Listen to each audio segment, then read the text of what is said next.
Hello everyone, as always, I'm Vlad Sparastoria and I know things about shooting. I have to thank a friend of the channel who brought me this box of ammunition. And yes, there are some rounds in this box. They're very old and hard to find. 6mm Flobert. Every now and then, new batches come out made by Stilibello, but it's definitely not a common round and it's not a very widely used round. This tiny cartridge at most seems a bit like a fart. Let's be honest, when you shoot it, it's not a powerful round, and many people just rush to say, well, it's a small .22, there's not much to say. Instead, this round tells an incredible story because it's not just a shrunken .22. In fact, it's not a shrunken .22 at all. This is the oldest metallic cartridge ever made that's still in circulation. Actually, to be precise, it's still missing a fundamental component, so we can even consider it a key step toward the metallic cartridge as we know it today. To try a few shots, this Taurus revolver in .22 long rifle. Right now, I couldn't find a gun in 6mm Flobert. Surely those who have one, and there are many around, have it hidden somewhere behind the safe. They never take them out, they try to sell them, but nobody buys them. They're often very old guns that no longer have a market. We'll get to that in just a moment. But let me put on the safety glasses. I won't even put on the headphones. And you'll see why in a moment. Just let me load it. 6 shots that I'll fire right away. By the way, they load like a regular .22, even though they're much older than a regular .22. And now I'll show you why you don't need headphones. I'll fire a few shots right away.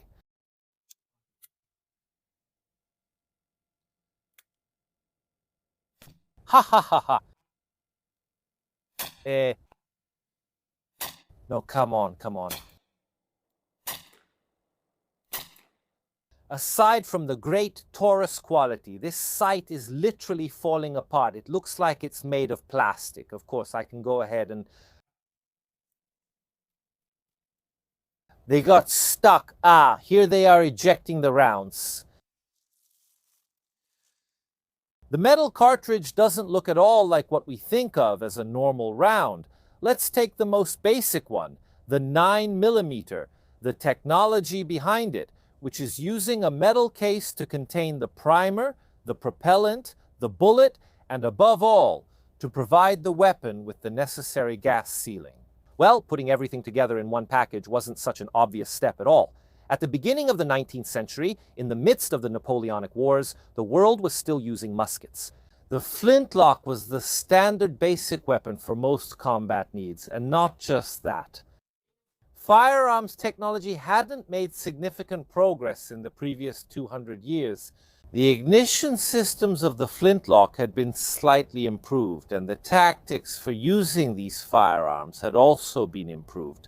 Technically, I might be exaggerating, and for the most passionate, even saying something blasphemous, but the truth is, a mid-1600s flintlock musket with an ignition mechanism like that was not much different from one from the early 1800s used by Napoleon's soldiers. However, the first industrial revolution was bringing with it major changes at the turn of the centuries. In 1800, Edward Charles Howard, an English chemist, invented, or rather discovered, fulminates, substances whose property is that, if struck, they would ignite and could burn under those conditions.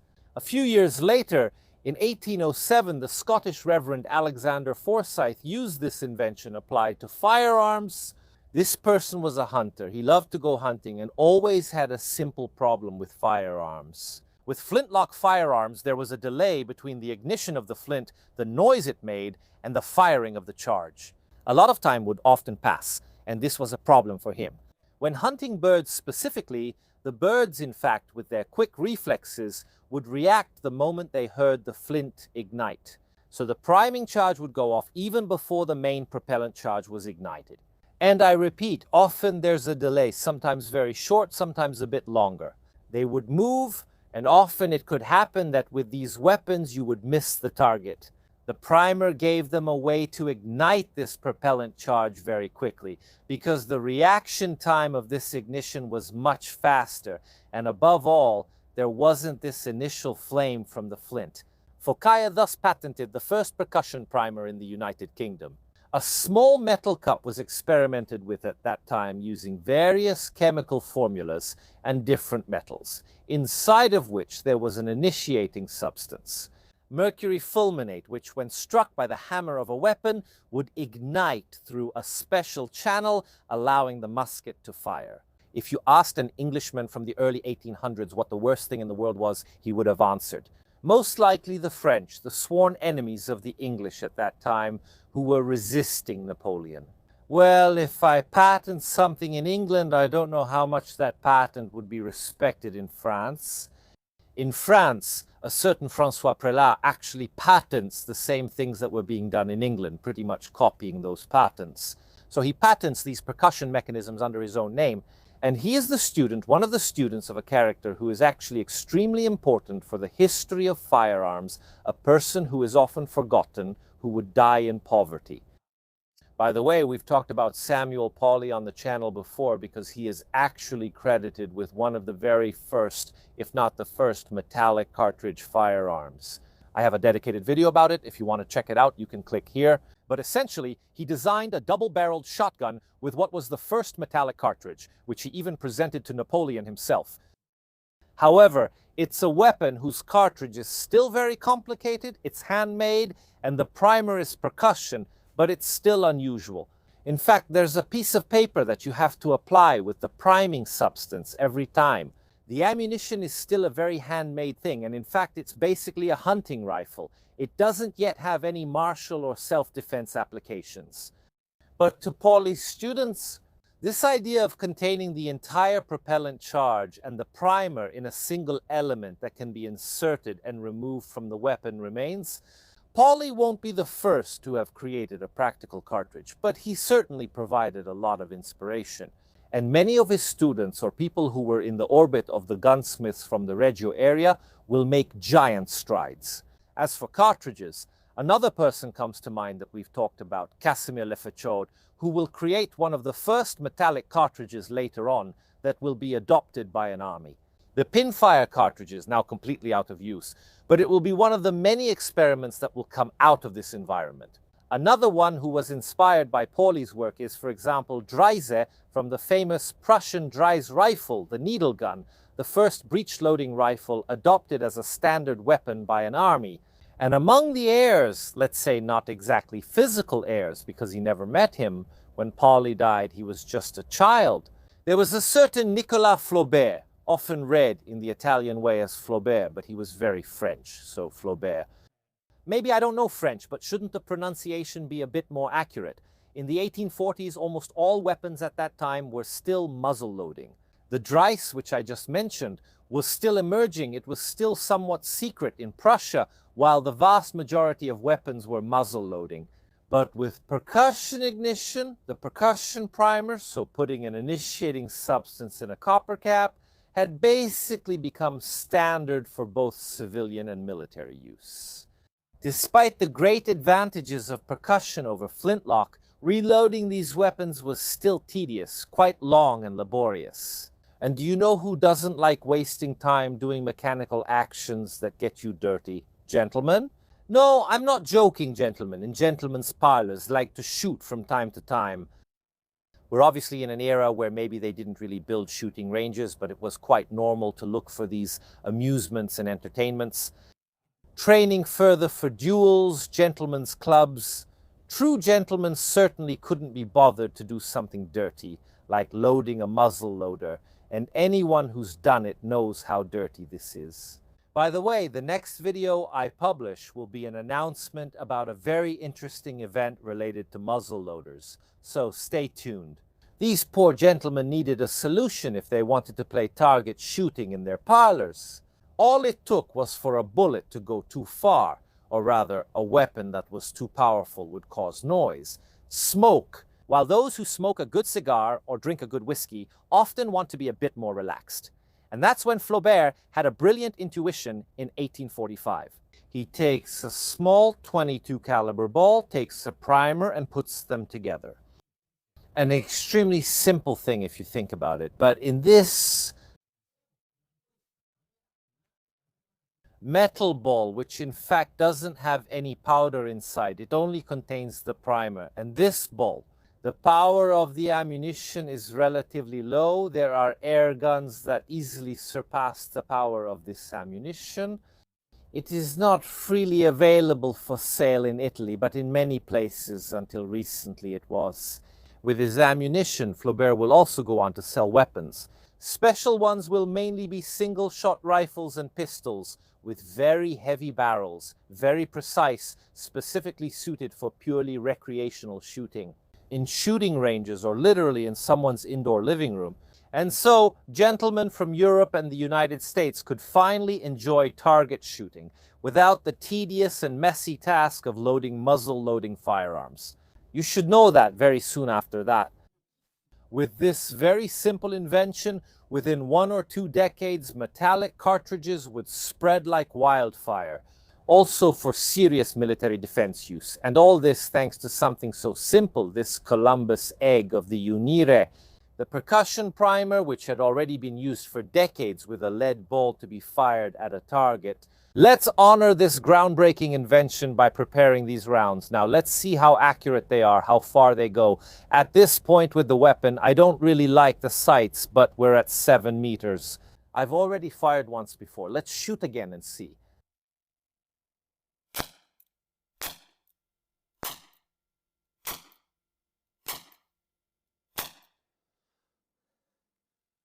It's not that bad. The grouping, again, this isn't really the right weapon because technically the 22 is a rimfire and the casings stick a bit. I'll tell you this. Let's go check the target. Let's move it, maybe a little farther away. The funny thing, I'll try to film it for you, but I can actually see these rounds in flight. As you can see, the shots generally go straight.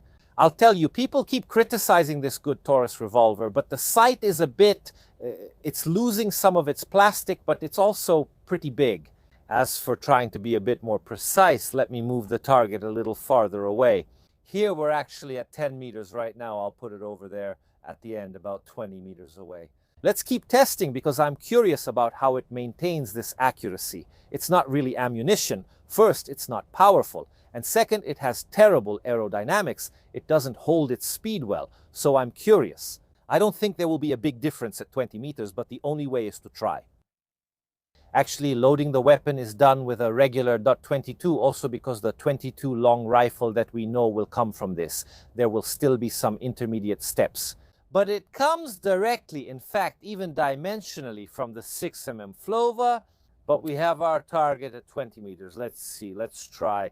In single action, I was taking off the rear sight, which is a bit big. It's crooked, especially. I'm making a lot of excuses, but I swear to you, I'll try to show you the condition of this notch.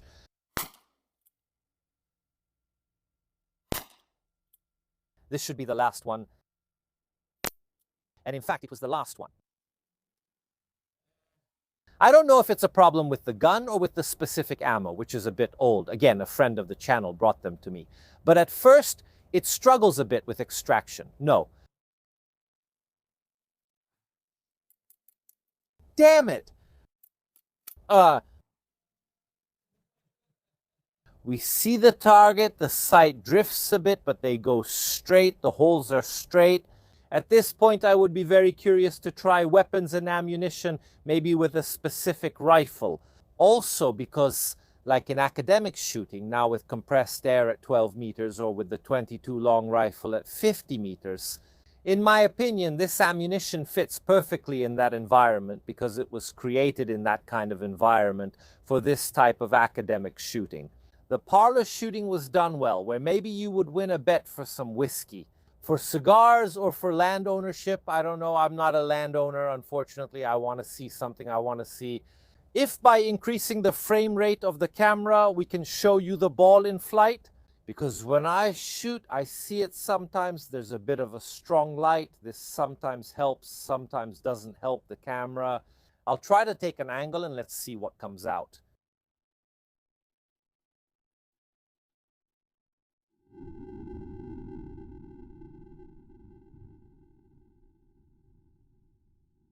You could see it thanks to the slow motion. With technology, you could see it. It's not as slow as it seems.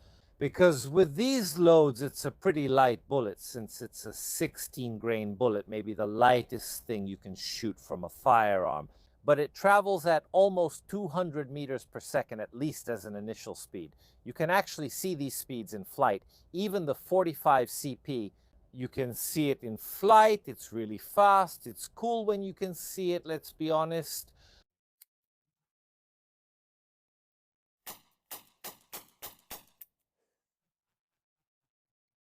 Again, the draw. Let's help each other. I should have brought a hammer if I had known. I'm helping myself with the stapler because you never know how hard you have to hit with your hand. Oh, here we go. But since this is a science channel, we also have to do a good power test. What's the best power test we can do?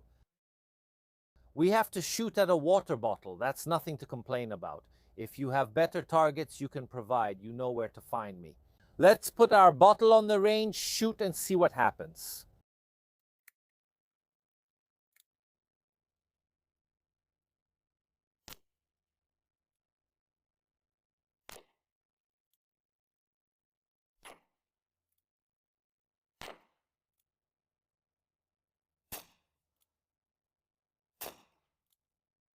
For the poor bottle, it was probably more of a slow torture than a quick execution, but this result isn't very impressive, although we don't really have anything to compare it to.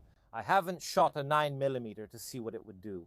Don't let this make you think that this ammunition isn't dangerous, even though it probably wouldn't be the ideal choice for self-defense or for hunting. Never underestimate the danger of firearms, even in small calibers. While I was picking up the bottle, I noticed something really cool. There are two bullets inside. They stayed inside, slowed down by the water or the ground underneath, so they remained there. Sorry, but we have to take a look at this thing.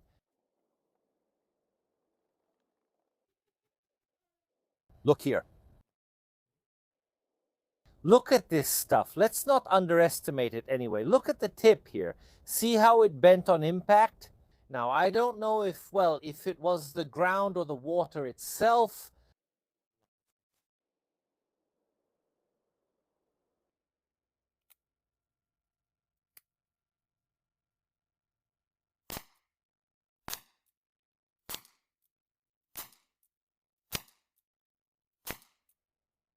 I don't really want to, smash my hands every time, but you have to give it a hit. They stick together pretty tightly and the noise is really minimal. Just to give you a comparison, also because of the microphones and clearly the production, the editing that I do, your devices that you use to listen, whether it's your phone, tablet, computer, or television, clearly don't reproduce the sound level or volume very well. To give you a comparison, it's a bit quieter than a .22 long rifle from a carbine.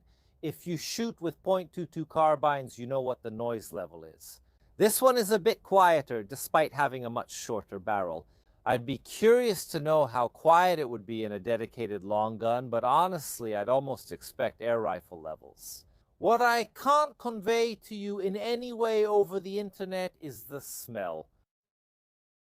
Now, the smell clearly varies a lot depending on the production and the chemicals used. So, the smell of these fairly old cartridges for this purpose might be different maybe from a new production, from the Below series. I mention the Below series because I think only they make them from time to time. I could be wrong about this. But as for new ones, I've only seen these recently. Here the smell is like firecrackers. You know the firecrackers, the bangs people set off on New Year's Eve? Anyone who shoots can also recognize the slightly different smells of gunpowder from firearms, which have a distinctly different odor. Even black powder, simply put, has a completely different smell from smokeless powder. This one smells like firecrackers. That's the first thing that comes to my mind to say.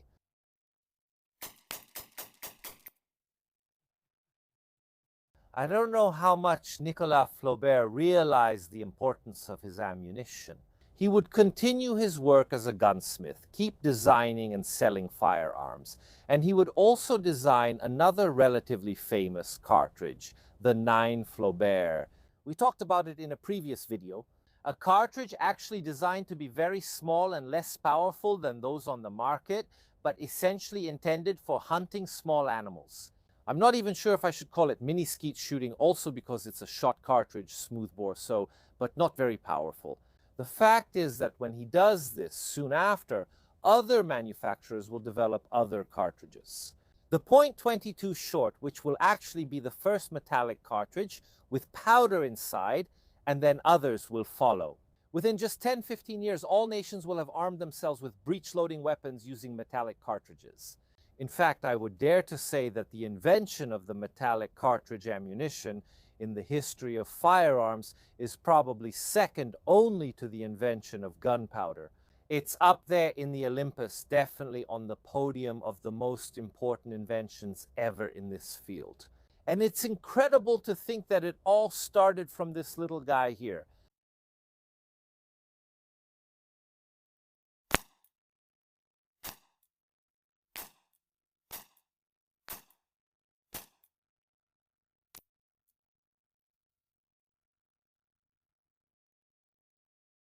So thank you all for watching this video, and thanks to the friend of the channel who brought me these rounds to try today.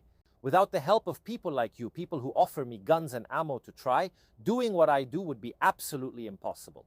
Thanks also to the Legnano shooting range, where I do these tests.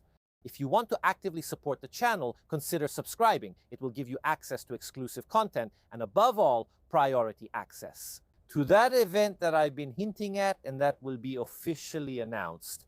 With the next video I'll make, you'll see it's going to be amazing. There will be lots of black powder and we're going to have a lot of fun, a whole world.